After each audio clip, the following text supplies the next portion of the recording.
कहते हैं जब भाग्य बुरा हो तो मीठी नदी का पानी भी खारा हो जाता है। क्या आपको भी यही लगता है? नहीं, हर अनहोनी का कारण भाग्य नहीं होता। कारण होती हैं हमारी असावधानियां। कठिनाइयों में सावधानी सबसे महत्वपूर्ण ढाल है। अनजान मार्ग पर आगे बढ़ने से पूर्व अपने एक पांव को धरा पर जमाना और दूसरे पांव से आगे आने वाली भूमि को टटोल लेना ही समझदारी है।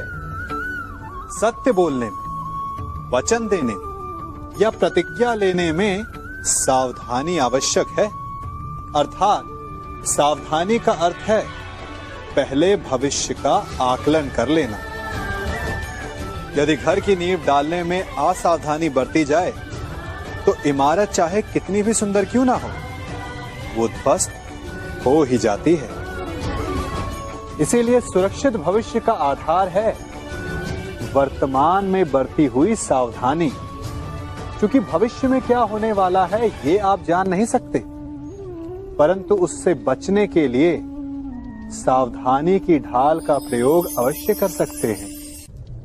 मनुष्य का सबसे बड़ा गुण यह है कि वो सदा अथक परिश्रम करता है और मनुष्य की सबसे बड़ी त्रुटि यही कि वो सदा छोटा मार्ग चुनता है। कदाचित इसीलिए वो वरदान चाहता है, कदाचित इसीलिए वो श्राप से भय खाता है। परंतु जय विजय हानि लाभ की भांति ही श्राप और वरदान केवल भाव मात्र हैं। कब कौन सा वरदान श्राप बन जाए और कौन सा श्राप वरदान में सिद्ध हो जाए, ये केवल मनुष्य के कर्मों पर निर्भर करता है।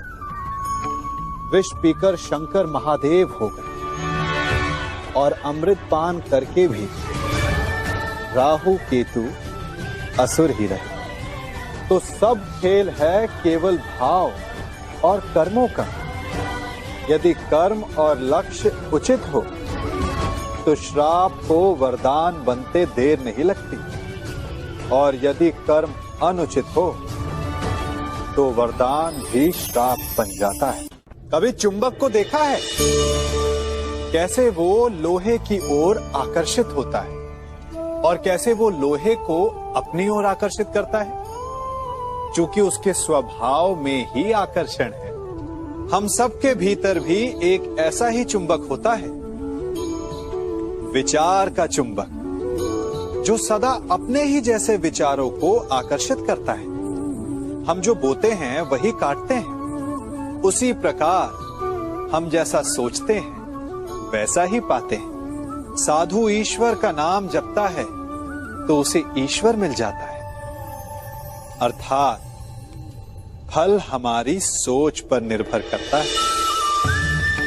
ओस की बूंद यदि केले के पत्ते पर गिरे तो वो कपूर बन जाती, सीप में गिरे तो मोती, और यदि विषधर के मुख में गिरे तो विष।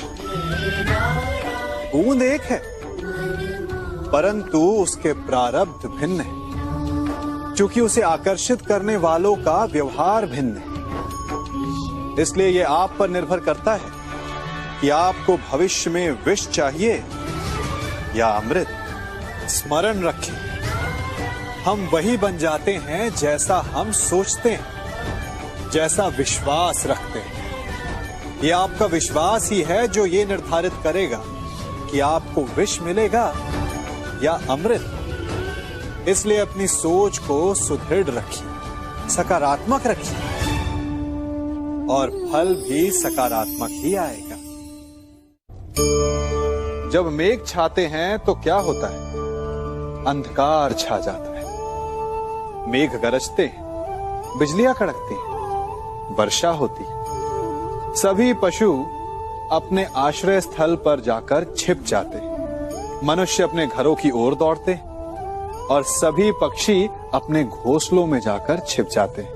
परंतु एक जीव है जो गरजते मेघों को, कड़कती बिजलियों को, भारी वर्षा को भी हरा देता है, वो जीव है बाज। क्योंकि वो समस्या की जड़ों से ऊपर उड़ता है, वो गरजते मेघों से, कड़कती बिजलियों से, भारी वर्षा से, इन सब से ऊपर। यही अंतर है हारने वालों में और जीतने वालों में। ये युद्ध हार और जीत का नहीं, समस्या और सोच का है। यदि आप अपनी सोच को छोटी रखेंगे तो समस्या बड़ी हो जाएगी, और यदि आप अपनी सोच को बड़ी रखेंगे तो समस्या छोटी हो जाएगी। मनुष्य जीवन की परीक्षा में सफल होने के लिए क्या नहीं करता? वो परिश्रम करता है, दौड़ भाग करता है, और ये सब करने के पश्चात भी जब उसका काम नहीं बनता तो वो नकल करता है ना? तनिक लौटिए अपने बचपन में, स्मरण कीजिए अपने बचपन की स्मृतियों का। क्या स्मरण हुआ? विद्यालय में जब आप परीक्षा देने जाते थे तो क्या होता था? आप ना सही, परंतु कोई ना कोई सफलता पाने के लिए नकल करता ही था और उत्तीर्ण भी हो जाता था, है ना? परंतु जीवन की परीक्षा ऐसी नहीं होती। नकल करने वाला सफल नहीं होता।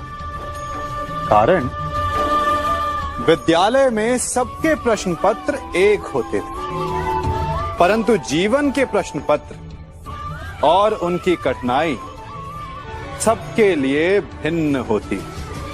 तो निश्चित रूप से उनके उत्तर भी भिन्न होंगे ना। इसलिए यदि आपको जीवन में सफलता पानी है तो नकल ना कीजिए। स्वयं के प्रश्नों का उत्तर स्वयं ढूंढिए और सफलता आपकी ही होगी। हम सब अपना जीवन शांति से जीना चाहते हैं, अपना हर पल आनंद में भोगना चाहते हैं, परंतु ऐसा नहीं कर पाते। कारण क्या कारण है इस समस्या का? क्या हमारे शत्रु इसका कारण है, या हमारे उत्तरदायित्व, या फिर समय की कमी? नहीं, कारण है हमारा भय। ये भय कि कोई क्या कहेगा, हमारे विषय में कोई क्या सोचेगा, है ना? हम स्वयं जीते हैं, स्वयं मरते हैं, तो फिर जीते समय संसार की चिंता क्यों करते हैं? हाँ, संसार का अहित ना कर, ये बात अवश्य ध्यान में रखने योग्य है। परंतु संसार की सोच की चिंता करके स्वयं का जीवन नष्ट कर, ये कहां तक सही? जब आप आनंद में नाचें तो ऐसे नाचें कि जैसे आपको कोई देख ही नहीं रहा है। जब आप गाएं तो ऐसे गाएं कि आपको कोई नहीं सुन रहा। स्वयं को संसार समझे और इस धरा को स्वर्ग समझे। यदि अपने जीवन में आप 4 पल भी ऐसे जी पाएं तो आपका जीवन सफल हो जाए।